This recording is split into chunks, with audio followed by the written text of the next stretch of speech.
There we go. Hey, kia ora, Helen Bromsey, can we live from Sun City in Arizona. Hope you're all having a super fantastic, sparkling day. It has been a wild and wacky day, I have to tell you that.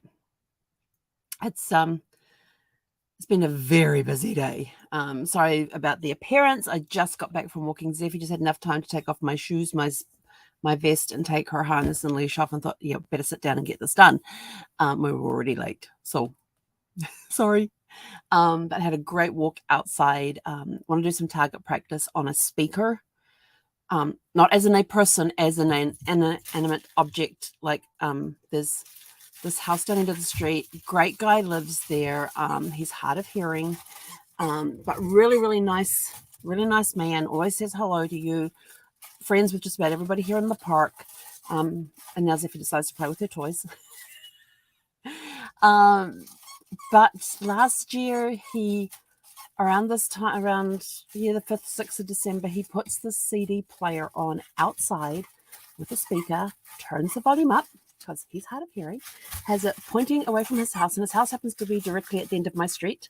So it comes straight down our street, and he has one CD, and it has 8 to 10 tracks of Christmas music on it, which I don't mind Christmas music, but it's 8 to 10 tracks that just plays over and over and over and over and over from 7 a.m. in the morning until he turns it off. It's now 7 p.m. in the evening. It is still playing. And it, like I said, it's the same 8 to 10. What? Oh, you're getting a cookie out of your cookie jar, are you? Thank you. Release. Good girl. This is a cookie out of her Santa's cookie jar that she got in her bark box the other day. If you were watching that video, if you haven't seen that video, it's available on a YouTube channel. But it basically has a little soft cookie jar thing, and there's 3 of these cookies inside, all have squeakers, and it has a lid that goes on top. And when we pulled it out of the box, everything was joined together with those little plastic things. I'd taken all apart.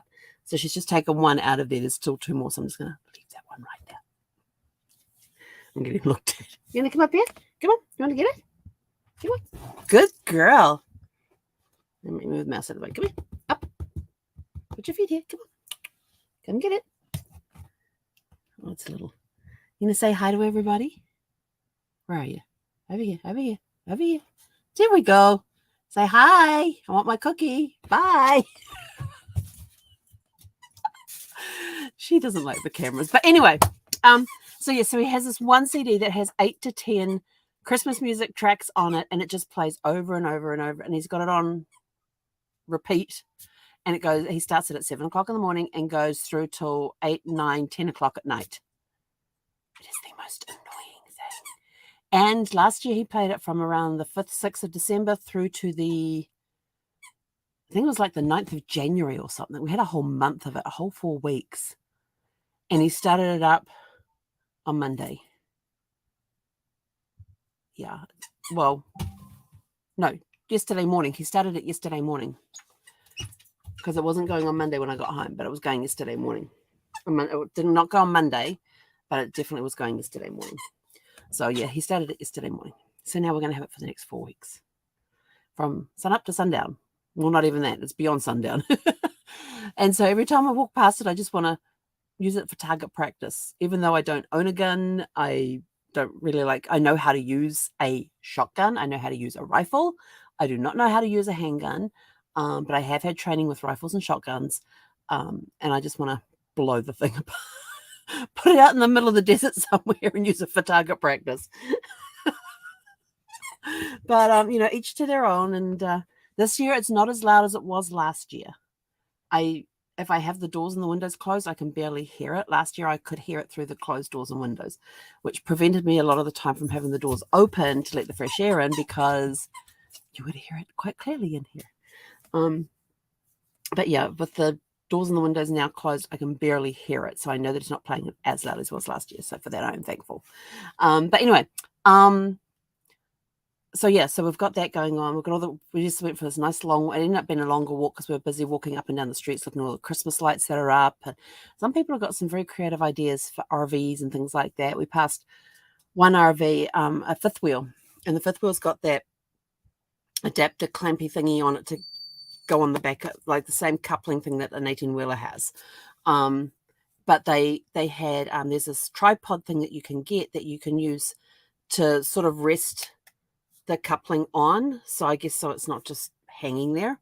And what somebody had done is they'd turned that tripod to look like a Christmas tree by wrapping lights around it. It was really cool how they had done that. So that was kind of fun to see that. And there's one across the way here, a couple of houses down, that's done a Candyland. So they've got this big, what was it, blow up snowman, I think it is. And they've got all these different like lit candy things, and they've got the lights going over their carport. It looks really cool. And I must remember to try and take pictures next time we go walking around, because it's very cool. It's very colorful, very bright. And yeah, so that was kind of cool to see. So yeah, there's a lot more Christmas decorations than when we, mind you, most people were putting them, some people had them up before Thanksgiving, but didn't turn the lights on until after Thanksgiving.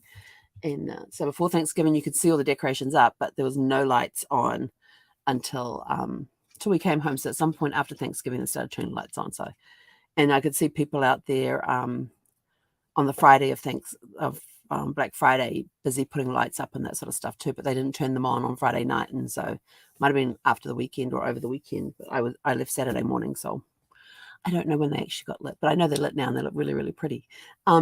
And then tonight, I did watch Spectre last night, and totally forgot how I knew James Bond was very rebellious in this movie. Like his boss kept telling him to do something, and he'd go do something completely different.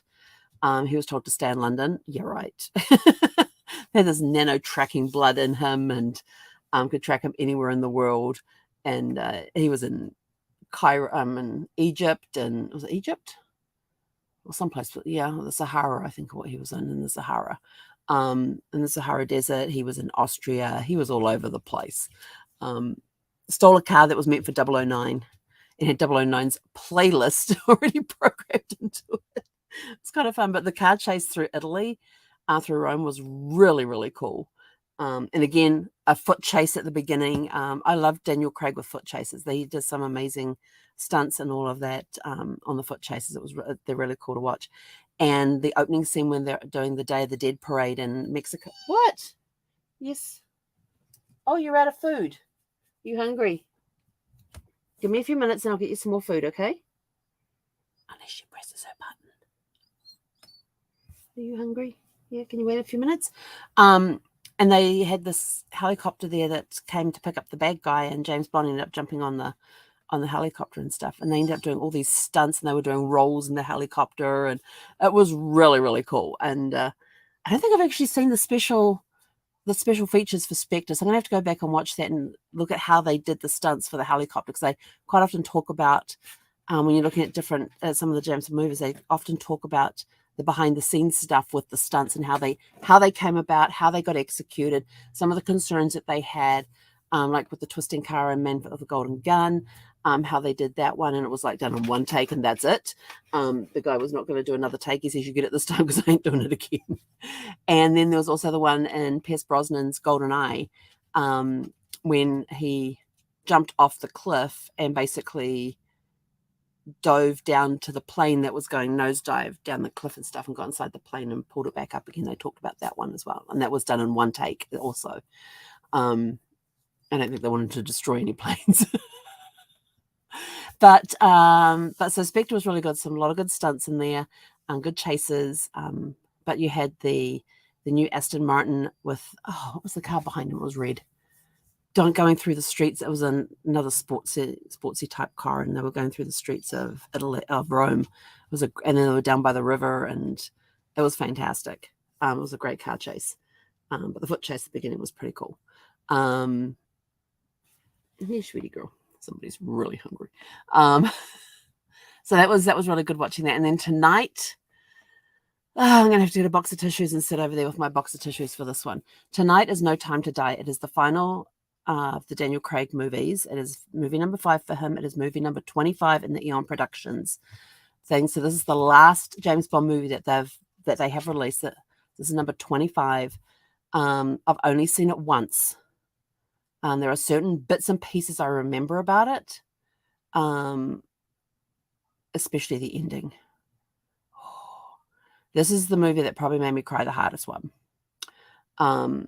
It came out last year for the 60th anniversary of James Bond. You remember this for 60 years? Yeah, wow. 25 movies over 60 years. How cool is that? So it's the last one that they have so far. It's definitely the last one for Daniel Craig. And so it's sort of like, what's next? And what I remember this one is, it's a real for me personally, it was a tearjerker. It was a tearjerker, especially that the final couple of scenes that they had there. And so I'm not really looking forward to seeing the ending of this movie. But I remember I've only seen it once. I really enjoyed the movie up to that point. But there's a guy who's got they've got this biological weapon that you can take the DNA of some other person, and if you touch them, there's something about it that poisons them and ends up killing them. You can't touch that person if you've got this virus or biological drug thing in you that has their DNA on it, because these drugs are specific to, is it blood type or DNA? Like I said, I've only seen it the once. It's either blood type or DNA that it's specific. It must be DNA that is specific to a certain DNA. You can actually program it to. And if you come in contact with that person with that DNA, it passes across this poison that ends up killing them. They end up dying if you touch them. And it's quite, yeah, it's kind of, oh, could that really happen type thing? It gets you thinking. But I don't remember too much about the movie. I've only seen it the once. So I'm looking forward to seeing it again, but I'm not looking forward to seeing the ending again. And it's sort of like, where does James Bond go from here? We don't know. There are various articles out there about James Bond 26. I think they're calling it Bond 26 right now. They're on all of the reports that I have read about about Bond 26 is that they are trying to define who James Bond is going to be. They can't go for anybody too young because he's supposed to be this veteran. They can't go for anybody too old, which is some of the problems that some people had with Roger Moore. They felt like he stayed there a little too long. So they're kind of trying to define who is this James Bond character, what direction are they going to take him in, and things like that. And once they have that figured out, then they will look at casting. So from all the reports I have read so far about Bond 26 is that we may not even see them start doing film production until 2024, which means we're probably looking at 2025 as the earliest for Bond 26 to be released, if they decide to go ahead with it. But there is talks that they are going to do it. They're just trying to define what's going to happen. So I'm kind of thinking, are they saying that now that it will just fade off and they don't do anything? Or are they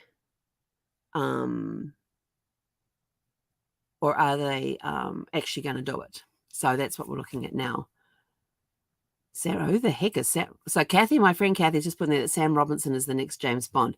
I have not seen any reports of them naming anybody because they don't even know who the character is going to be. They haven't even started casting it. They haven't even started looking at any actors. So that is going to be, I don't know who Sam Robinson is, but I haven't seen anything because according to all the reports I have seen, which is the quotes from the Eon Productions crew, is that they haven't even started looking at casting yet, because they're waiting to define who James Bond is going to be before they even start looking at casting.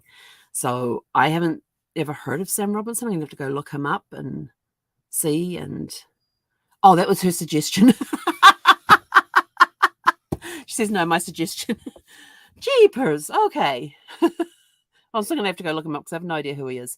So it's going to be interesting to see what happens with James Bond. If they're saying that they're still formulating what he's going to look like and they're just going to phase out and just keep putting it off, and so it eventually just drops away, or whether they actually will go ahead and film a Bond 26 remains to be seen. But the earliest they can, with reports that I've seen, like I said, the earliest they will start production will be 2024, which means they've got to get their butts in gear. That's what everybody's opinion, including Eon Productions, is the earliest that they would look at starting to film will be 2024. So we've got a couple of years to go. You just got to remember too that number 25 just came out like last year. and they used to have like a couple of 2 to 3 years between, but with Daniel Craig, they had a lot more years in between, because this one came out in 2021. Spectre came out in 2015.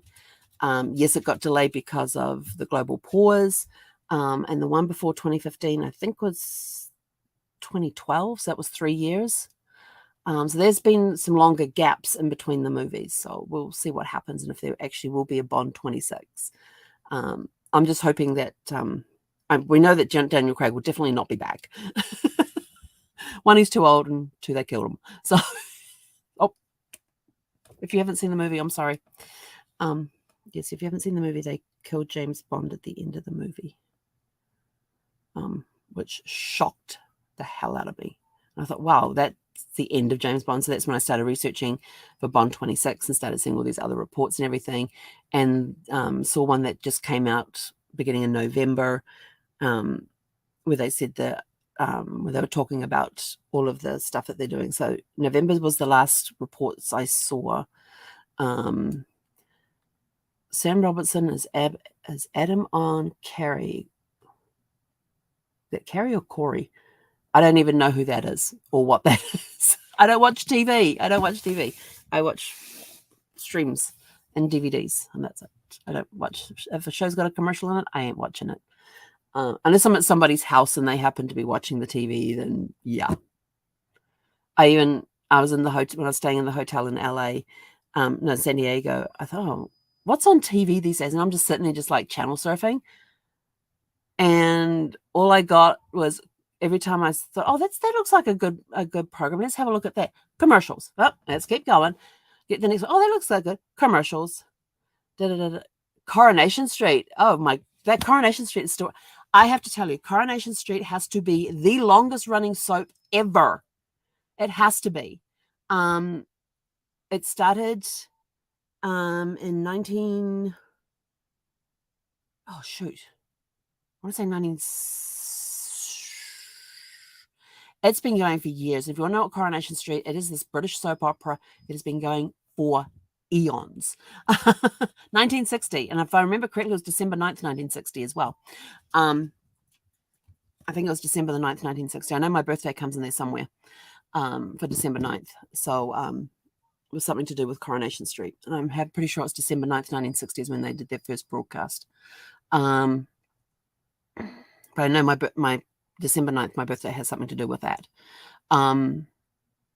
Not the year. It's been going longer than I've been alive.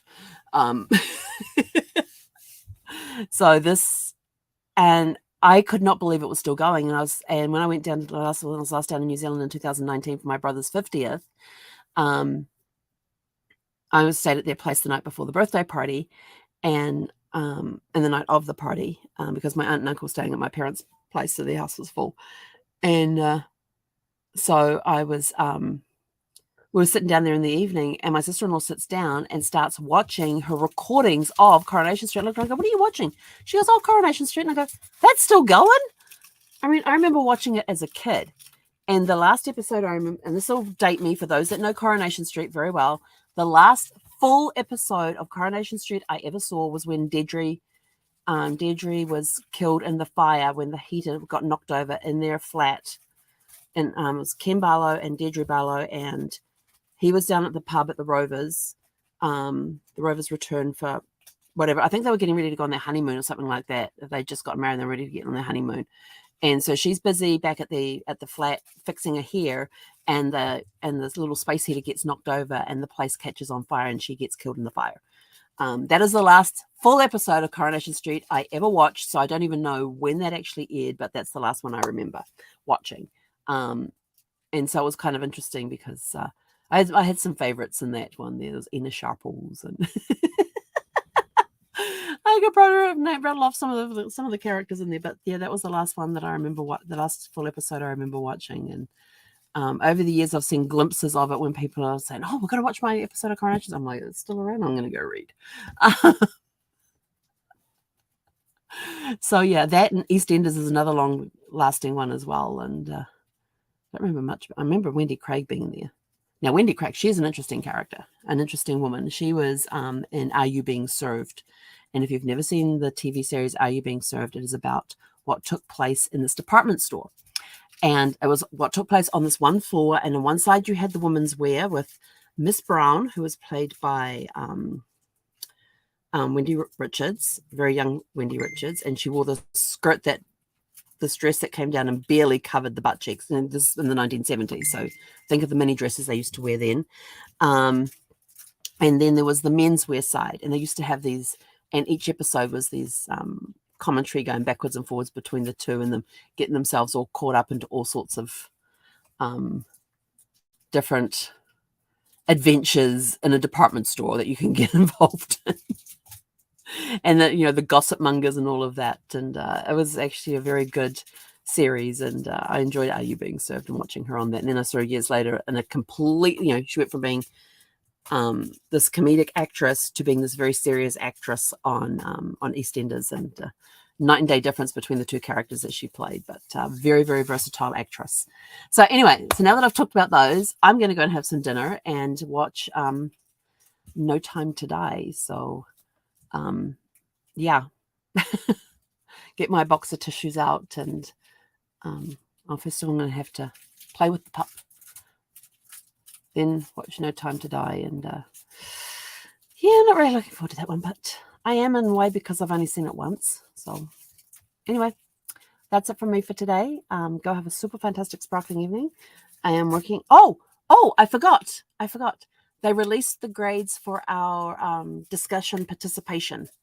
So part of the grades for week 5, 6, and 7 is not only do you have the assessments where you're actually tested, you also get participation grades based on how much you participate in the discussions that are going on, and what your thoughts are, and how you interpret the stuff that you're supposed to read, and you've got to create your own threads. And yes, you can respond to other threads as well, but you have to create your own thread. And so they're looking at the threads that you create to see, did you understand the assignment? How, did you interpret it correctly? Things like that. Did you respond to any replies that were done with that, and all of that sort of stuff? So it was interesting, but I got a 10 out of 10. So max grade I could get for that was a 10. So I got that. So that with my 94, my 96, and we're rocking this thing. I got this week and next week, and I'm done. Yes. Roll on December 19th. So this week is all about research and planning, coming up with a research question, and then the to-do list to plan. And next week is the DNA. So I'm really looking forward to next week, but I've got to get through this one first, because this is one area that I do struggle a little bit in, is coming up with research questions. And part of the thing coming up with research questions is, when you come up with a plan, is that you have to keep a log of where you go, what you look at, and everything else, so that you're not repeating work, which I have done in the past, because I didn't know about doing research logs way back in the Wayback Machine. But yes, so we're looking at we're looking at the different parts and things that are going on with the research questions, and doing the step and making sure that you're in compliance with this thing. And because this thing actually gives you step-by-step guides on how to do things. It's awesome. It says, if you're doing the research question, these are the things you need to take into account. If you're doing this, then you need to take these things into account. So that's actually really cool. So it's kind of fun. Learning lots. And so this week's all about the research question and planning your research. And that's one of the things that we have to do is take a look at something, figure out what our question is, and then what's our plan. We're not allowed to do any research. We just have to come up with the plan. And they said, if it looks like you've done research, we're going to pull your discussion out of the thread, and you're going to have to resubmit and have it done correctly. So we've got to make it look like we haven't done any research at all.